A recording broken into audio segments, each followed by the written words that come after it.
अहम खबर दें आपको, बुशरा बीबी वुकला बानी पीटर और फाजिल जज से नाराज हो गई। बानी पीटर के कहने के बावजूद बुशरा बीबी फैमिली पोर्शन में ना गई। बुशरा बीबी ने बेटियों से मुलाकात भी अडियाला जेल के अलग कमरे में की है। इसी बारे में मज़ीद तफसीलात जान लेते हैं। डिप्टी ब्यूरो चीफ अली शेर हमारे साथ इस वक्त मौजूद हैं।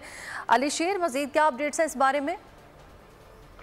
जी बिल्कुल, आज एहतसाब अदालत के जज नासिर जावेद राना जो हैं उन्होंने समाअत की है। एहतसाब अदालत अडियाला जेल में जो कायम है 190 मिलियन पाउंड स्कैंडल की, तो उसमें जो बुशरा बीबी हैं अहलिया चेयरमैन साबिक चेयरमैन PTI जो है बानी चेयरमैन, वो उन्होंने जज पर अदम एतमाद का इजहार कर दिया और उन्होंने ये कहा कि आपने जो है गुज़िश्ता समाअत मुलतवी होने के हवाले से हमें आगाह नहीं किया था। बुशरा बीबी ने ये जज से मुकालमा किया, हमें सजा देनी है तो दे दे, मैं किसी से नहीं डरती। बुशरा बीबी का ये कहना था कोर्ट में, मैं कैदी नहीं हूँ, मैं नाइंसाफियों का शिकार हूँ, बुशरा बीबी ने कहा।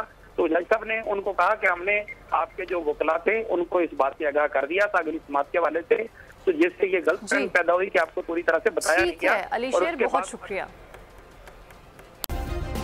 सब्सक्राइब करें और बेल दबाएं ताकि कोई खबर रह न जाए।